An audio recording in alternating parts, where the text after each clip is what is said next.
Hey everyone, my name's Souza. I'm a solution architect on the FastTrack team at Microsoft, and today I have with me Joe Thomas. What's up, Joe? Carl, how you doing, my friend? Good man. It's so good to see you always. Even though Always a pleasure. we work together, we don't get to see each other enough. That's right. That's the only downside about our job is we don't get to spend enough time together. So today we're going to talk about, is it contact center as a service, CCaaS, Yeah, Microsoft contact Contact Center? center, it's the hot topic around here. And so I'm going to spend a little time talking about, just like everything, I think you have to talk a little bit about where you've been to understand where you're going. So we'll talk a little bit about the Mm. evolution of the contact center, and then we'll get into the meat of it, which is going to be what we're doing in contact center today. So Lots of exciting stuff going on at Microsoft in this space, right? Yeah. nonstop, my friend, nonstop. I love it. I love it. So tell me this, like, how did we get here? How did we start here, right? What Yeah, happened? so it's I think it's interesting. We could go back super far, but then that would be when you and I were teenagers. So we won't go back that far. But you know, kind of once we stepped out of that analog age into the digital age, there was a lot of innovation happening, and kind of as is typical with innovation, there were a whole slew of technology companies focusing sort of on individual pieces of what's needed to run a contact center. So this old school diagram I have here, you would go buy your PBX switch from, Avaya or Cisco. You would implement that. That would be one whole project.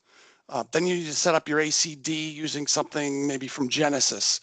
Um, then there would be a whole Mhm. separate project to build out your IVR, code that system, deploy that system, and do that. And then, last but certainly not least, is then you would have to integrate these with whatever your CRM system of choice was, um, and then integrate everything together to pass along, your customer information with the call to your agents.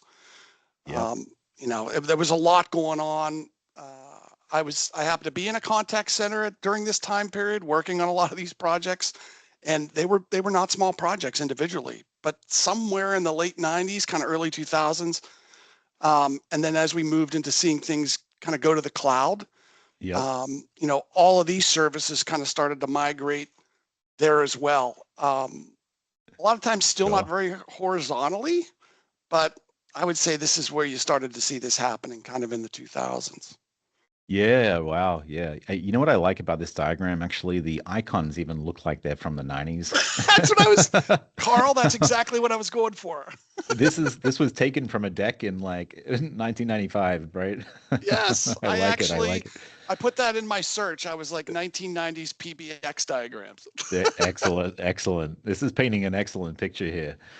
And tell me this, like, you talked about like fragmentation, right? Yeah. What's the, there's, I think, and siloed systems. What does that look like? Yeah, so I think this is sort of where we're at today because of Mm, those vertical stacks. You have different solutions for all of these pieces and parts, right? sure, Um, sure. and so, I'm not a historian, but I would say somewhere in sort of the early 2010s, mid 2010s is when we started to see people realizing that this was a lot of technical debt. You'd have to have one team that was familiar with whatever your chat bot was running on, another one Sure. that's, your whole email stack. Any of those incoming channels, they were really separate. Not to mention they Right. had nothing to do with whatever your CRM system was at the time. So it was constantly upgrading each of those, making sure Yep. the integrations worked, and make sure they worked real time. So it was very disjointed, a ton of technical debt. I mean, some of the companies, the main company that I worked for during this time frame, I mean, they had thousands of people deployed just to support all of this technology. So, Hmm. very fragmented. Yeah, yeah. I mean, when I'm looking at this slide, this makes so much sense of how things are still today in certain customer systems, right? Right. That we see out there, right? You have the customer here. We know this as customers, right? If we want to contact our bank, for example, we have to, if we go to the bank's website and we see a live chat there, that live chat's probably totally separate piece of technology from a different company then like the SMS systems, the email systems, the phone systems, right? So you have all these vendors out there, and the banks in the back end, they're trying to figure out how to integrate all of this stuff together. Right. You can imagine, like, messages getting lost, and like, as what you said, the technical debt is very, very high.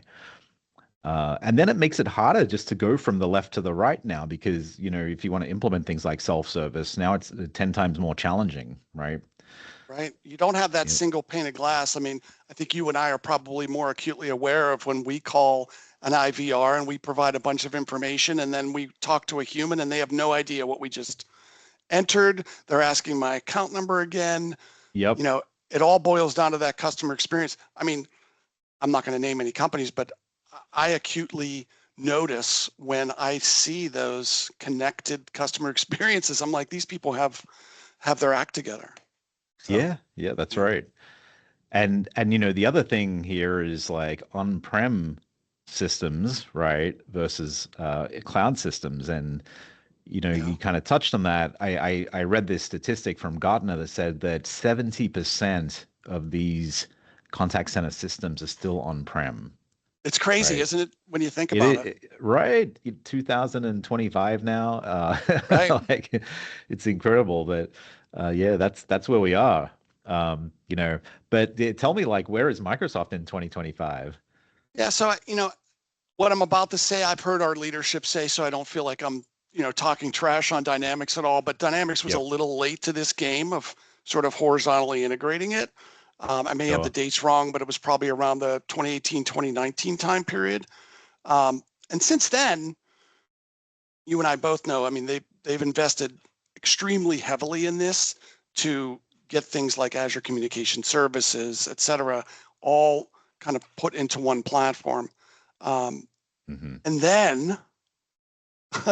and then, not that long ago comes CoPilot, and I'll flip to this next slide here, and this is kind of what I feel like really changed the game, right? So CoPilot comes along, and I think because Dynamics was sort of a younger product, we were able, the product teams were able to infuse all of these generative AI features into its DNA. So they're not bolted on. They don't seem, like extras. They are Yep. within the heart of the platform. And so I feel like this is when everything changed, right? So not only are Yep. we fully horizontally integrated, but now we've got the generative AI features. So I know you and I both are intimately involved in a lot of these projects with a lot of our customers and partners. And so now we Hmm. see people wanting to do this and step through that whole process, which, you know, is also not necessarily a small project, right? Yep. That's right. Yeah, I think you said it. The generative AI fusing here amongst all these different steps in the process has really taken it to the next level. We'll talk a little bit more about that as well. About what the agents are doing, right? Not the human agents, but our AI agents. It's very, very interesting that the point in time that we're in now. I mean, it really is. And, what's interesting about being in this space, I know you and I have talked about this, but, you know, it's, we're in uncharted territory, right? Yep. We're getting the opportunity to help our customers and partners kind of rethink everything from the ground up. Yeah. All of their processes. In fact, kind of one of my key takeaways from probably the last year and a half, 2 years with all of these, deploying all these projects is one of the biggest mistakes I see organizations make as they start these projects, from all these vertical technologies that are sort of siloed, is that they forget that a lot of their current business processes exist because of that technology, either because of a Mm, limitation or something, but they forget that. yep. A good example is, your IVR may have had 10 choices. The reason it only had 10 choices was because there were 10 digits on your phone, right? Mm, That's a sure. technology limitation. My other favorite is, maybe on your case or incident form, you're forcing your agents to go in and select a type and then a subtype, sometimes a subtype, so that you Yep. could hard code your automation in the back end. Right.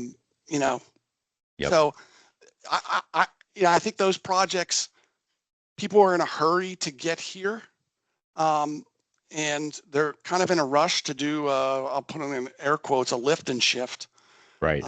And I'm doing everything I can to kind of dissuade that and encourage them to take this as an opportunity to evaluate their current processes, not just reevaluate whether they're important, but reevaluate them through the lens of generative AI, right? Yep. I mean, that because that's not just the next thing, that's the thing that's happening now. Right. Right. Yeah, I'm seeing very similar things on my side. The first step really is to move to this cloud platform where you can take advantage of all these things. Right. Right.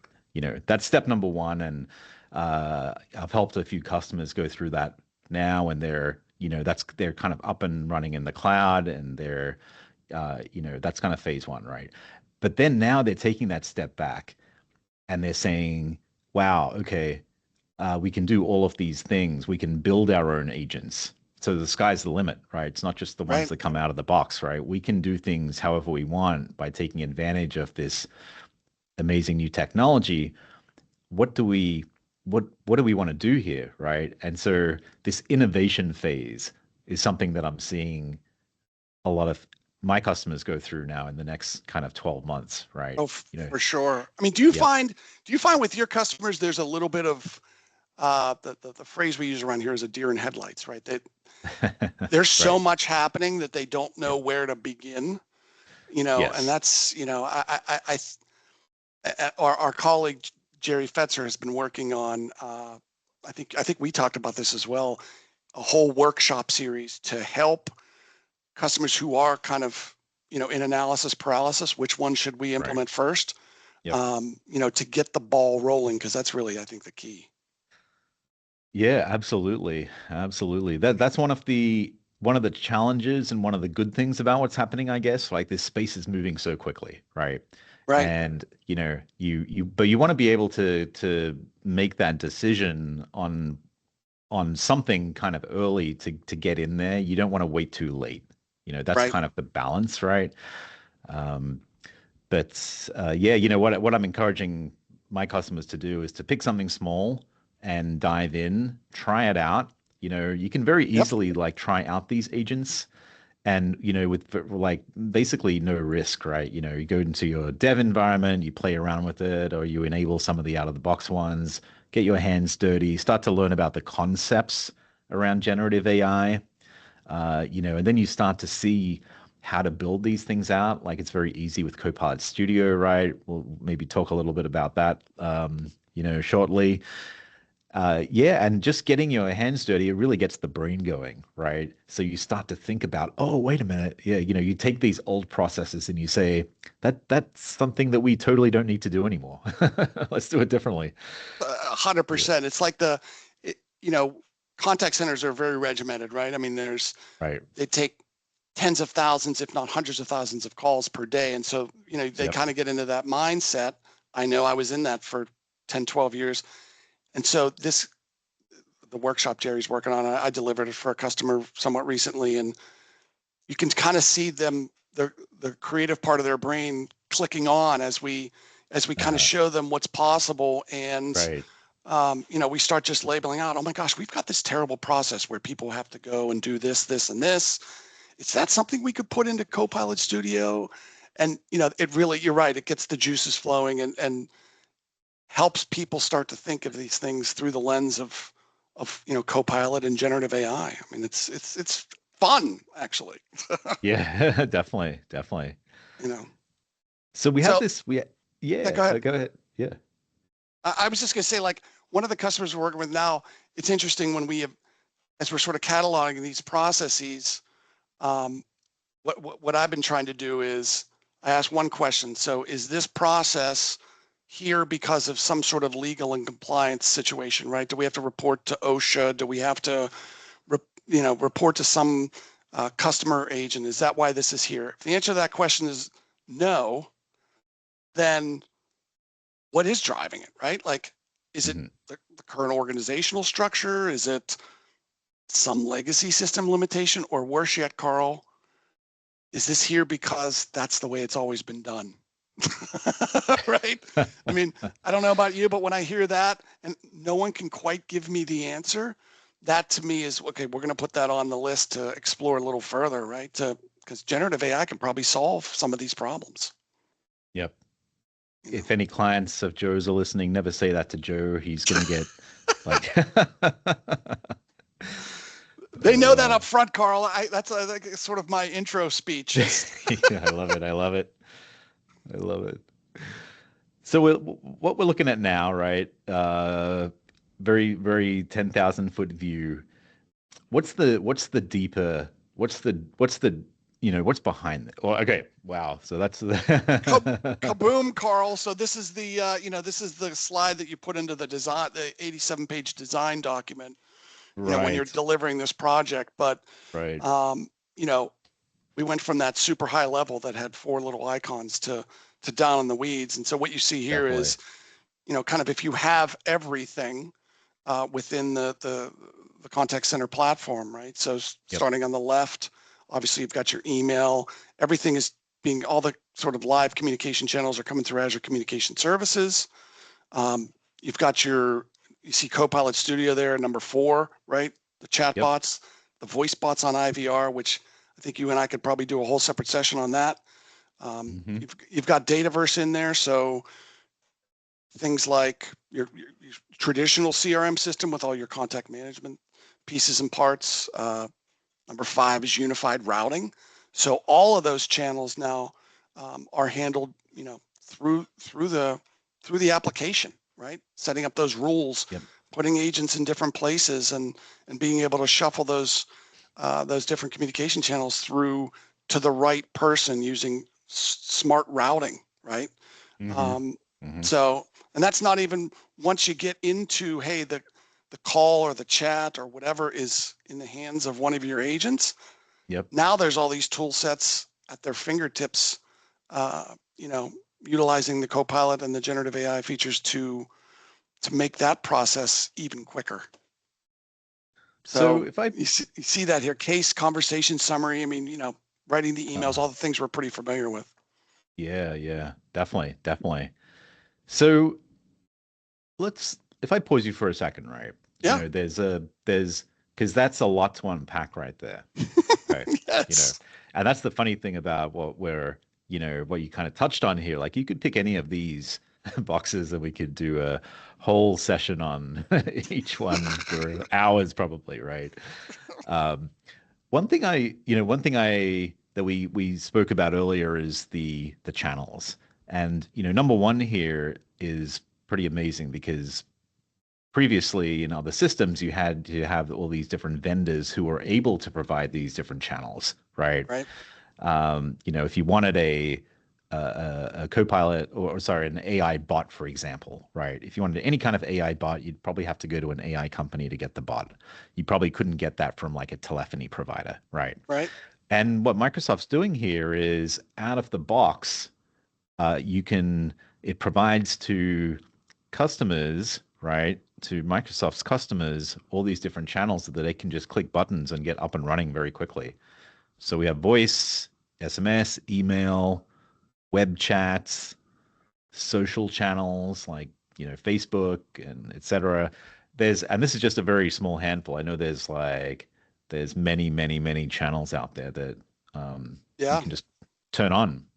Right? That's right. In fact, somewhat recently, I don't off the top of my head, I don't remember the date, but there's a first party WhatsApp channel because that's maybe not here in the States, but globally that is that's the go-to platform. So now that's a turn that on and with an Azure resource, open up a channel for WhatsApp. Yep. And that's in your unified routing. I mean, we're trying to make it easy. I think the product team's doing a really good job of making it easy and meeting our customers wherever they're at. Yeah, sure. Number 3 I like here, Dataverse.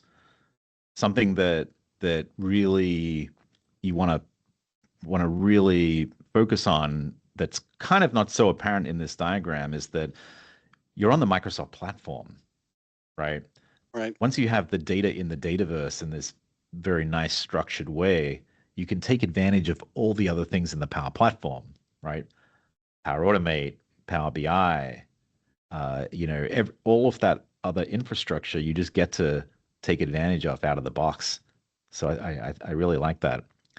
It's just there, Carl. And, you know, I don't have a developer background. I know enough to be dangerous, but, you know, you can do 95% of the things, you know, in sort of a no code, low code way with across the stack here, which makes it even better. You mentioned earlier something that I thought was, you know, that sort of that crawl, walk, run, right? As people Yep. transition to these platforms and being able to, you know, do some traditional automation and transition those from whatever their previous platform was. It can be done, you know, with limited technical debt. Yep. You know, it's pretty powerful. Yep. Definitely. Definitely. But Carl, Uh, you don't necessarily have to be on Dataverse. ooh, okay.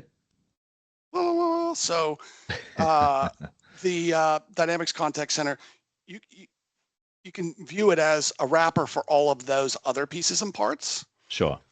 Because we all know, I mean, some of my customers have huge customer databases, you know, gigantic, and they may have been around for a while, and that's a giant project to maybe get that onto Dynamics. Maybe we do that at a later phase, but we want to consolidate all the other pieces and parts. Contact Center can plug into an existing CRM system. And sometimes I feel bad saying things like Salesforce or, you know, some of the competitors out there, but this way you can leave those pieces and parts there.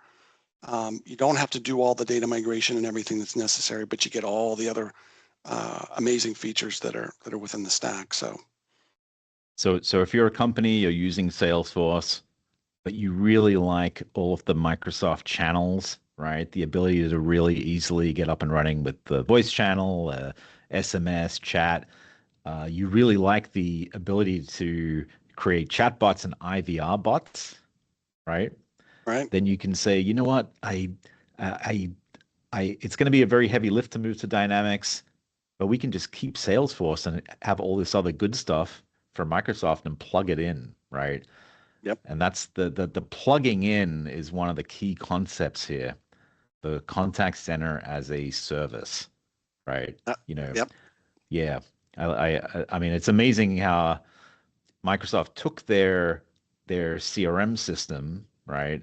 And they had the channels and they decoupled all of this so that any customer who wants a little piece of it, like, oh yeah, I love the routing part, right? Let's take that, right? Yeah, it's very cool how they did that. I mean, I think it's it shows how much they've invested in it, and and how much they're ready for the large enterprise customers, because if you're dealing with a giant bank, they probably have all of their customer data in one giant system, or at least, if not one giant, a lot of integrations between legacy systems and things like that. So Sure. you don't want to necessarily delay moving to all of these amazing features because of that thing you would have to move forward into Dynamics. So it's enterprise ready, if you will. We'd love to have them on Dynamics, of course. But, well, and Dynamics, if you look at like number 6 here and number 10 especially, right? The agent experience. So as an agent, you would sign into our app, which is the contact center application. Something similar to CSW, Customer Service Workspace, if you're familiar with that, right? And then your chats and your phone calls will come through that interface. It's a beautiful looking interface, and it has CoPilot on the right hand side. It's all really nice, right? And then as a supervisor as well and a manager, you can use that interface to get these awesome reports where you can look at the utilization of agents, live live calls that are happening. You can observe calls basically as they're happening and conversations and chats, prioritize, delegate. It has a really nice interface there. And then also the historical side. So you can look back and analyze Yeah. conversations, see how long they took to be resolved. Look at the sentiment as well, right? Was the customer happy or angry? We have that feature that will have a little smiley face or a frown automatically. We're analyzing, we're using AI to analyze the sentiment and we can report on that.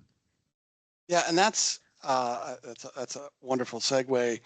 Some of those that intent agent for me, I mean, not to repeat the past here, but my very first job out of college was on the phones. And so anybody who's ever had that job, it is a very stressful job because you never know what you're going to get. And it's a surprise every time, right? Someone could be the nicest person on the planet or someone could Right. be very upset, right? And that's a stressful Sure. thing.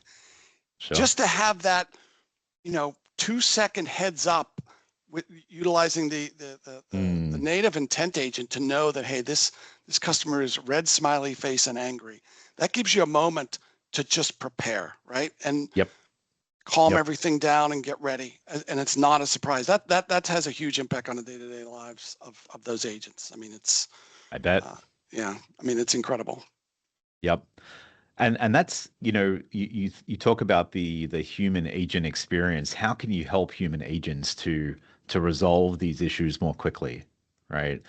And one of the thing I like about these three agents that we have listed here, with the intent agent, it figures out already why the customer's calling beforehand, you know, Right. and and then and as the customer is typing information, it's helping you to resolve that as an agent at the same time, right? You Right. don't have to And go, giving you those you know, suggestions on what to do and where to go. And if you need to pull up a knowledge article, it's pulling it up for you. I mean, yeah.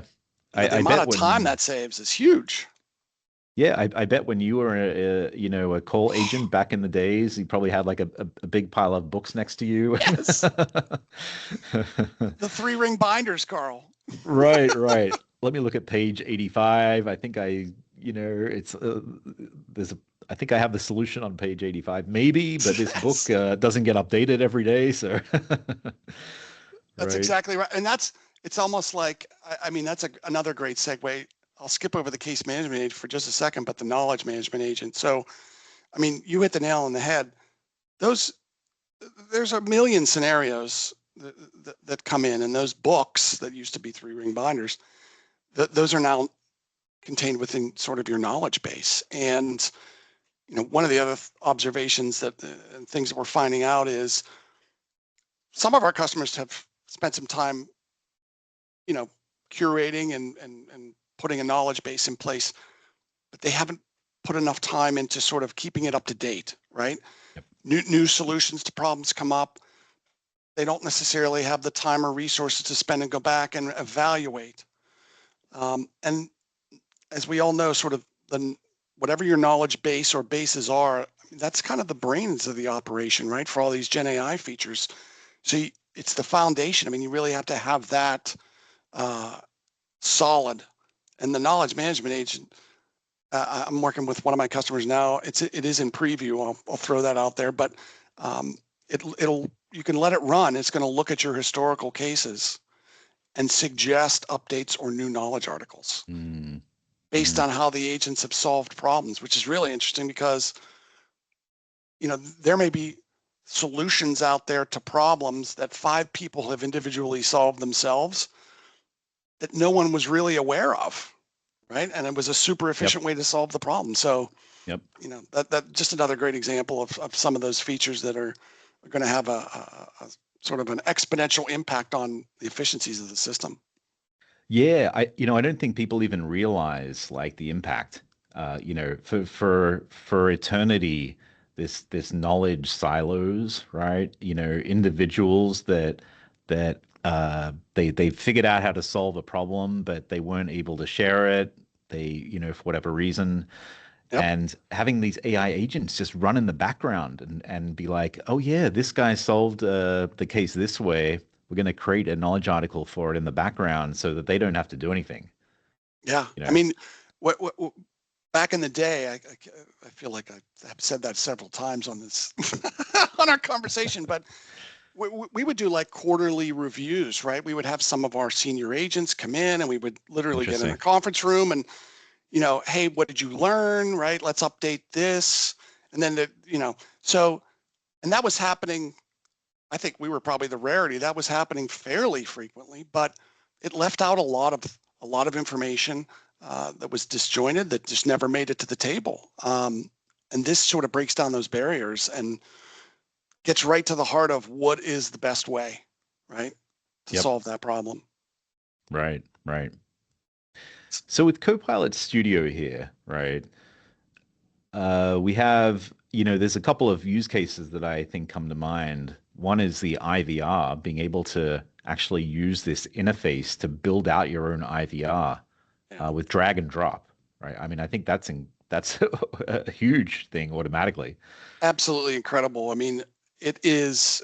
I was just literally on a call yesterday with one of my customers. We were talking through this, and we were talking through the sort of different choices they have in their existing IVR today. I think they had 6 choices. Press 1 for this, and I didn't think it was a kind of a big revelation, but I asked the question, I'm like, do you really need 6 choices? Like, why put 3 people through that, right? Just have the IVR ask, how can I help you today? Just like a human agent would, right? And allow the generative AI that has access to all that knowledge base, figure out what the problem is or problems, right? And then take the actions to, create the ticket or, create the opportunity or whatever needs to happen, and then get it to the right human agent along the way. It makes that experience. I mean, I don't know about you, but how many times have you been stuck on one of those IVRs where you hit number 9 and then you get to the sub options, you're like, wait, that's not right. And then you got to go back. I mean, by the time I get to a human agent, I'm already frustrated, right? And it's a problem of their own making. So like, the conversational IVR is, it's pretty amazing, and improve customer experience. It'll improve the agent's experience. It's going to de-stress that day a bit, which leads to agents not quitting and the turnover, which is very high in that industry too. So, it's pretty cool stuff. Yeah. You want to be able to help the agents as much as you can. And the flip side to that is self-service, being able to actually solve a problem before you even get to a human agent. Yes. And with Copilot Studio, one of these great things that you can do is build your own bots for your customers to use, right? You can build out a little chat bot and put it out on your website, have the necessary authentication around it if you need to, and customers can ask questions, and the generative AI will securely connect to specific knowledge data sources that you tell it to within very specific boundaries, and provide answers back in a very structured way.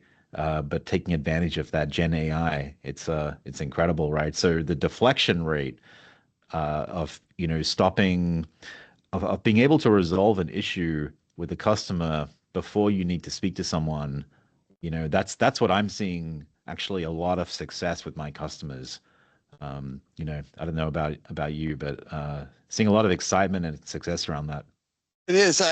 We haven't quite turned it on yet, but one of my customers we're working with, we were talking through, for one of the smaller business units, what are some of the calls that are coming in that are just sort of rinse and repeat? Back to what you said earlier, sort of that crawl, walk, run scenario. Yep. Turns out like this one team of folks, about 30 agents, somewhere around half of their calls, people are just calling in with a part number and they want a price. Wow. And they're probably the people who are a little bit closer to our generation call, who would rather sometimes talk to a human, right, than maybe go look something up. Yep. So we were like, it was kind of a moment of revelation. Like, well, okay, well, where are you getting that data? They're like, well, we have 4 Excel spreadsheets with that data. So just for the pilot, I mean, you can use Excel as a knowledge source. We've been working through putting that in there, and we're going to pilot it for the human agents to still take those calls, just to evaluate the efficacy of the data and those things. But then the goal is, as we pivot to the CoPilot Studio IVR, to include that in there and also expose that agent on the website, so the customer can just have a conversation. And so that's a call deflection. And what's funny about that, people get concerned, oh, well, this is, sort of going to take jobs away. And it's interesting because, it is a weird, wild world out there right now. There's a lot going on. But in that instance, if you asked, we talked to some of these agents, they're like, what are some of the biggest pain points? I have to answer that same stupid question over and over again all day, right? They would rather be able to spend more time with a customer on an incredibly complex sort of pseudo engineering problem with their product than doing that. And so this alleviates that, which is an additional stress on these agents, right? It's like, they're falling asleep answering the same question over again, so we can automate those things in a no-code way, Carl. Wow. You had to go there, didn't you, Joe? You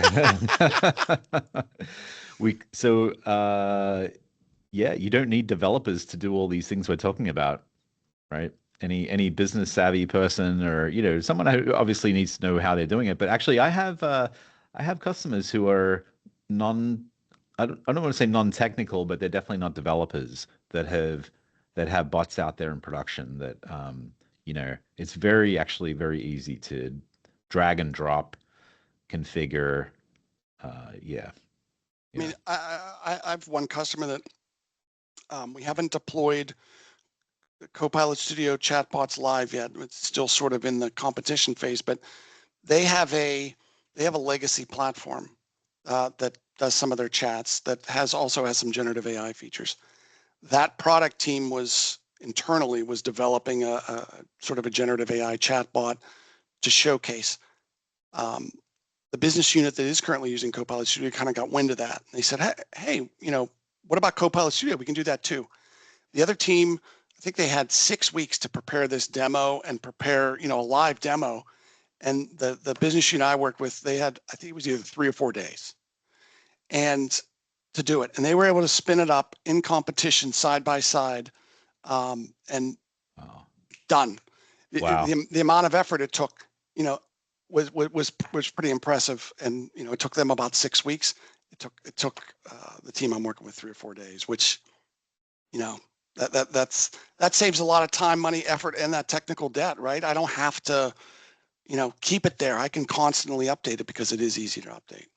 Wow. So Joe, I think we've seen some really incredible, actually groundbreaking technology that's evolved over the last few years, and now we're at this very steep curve of innovation, acceleration.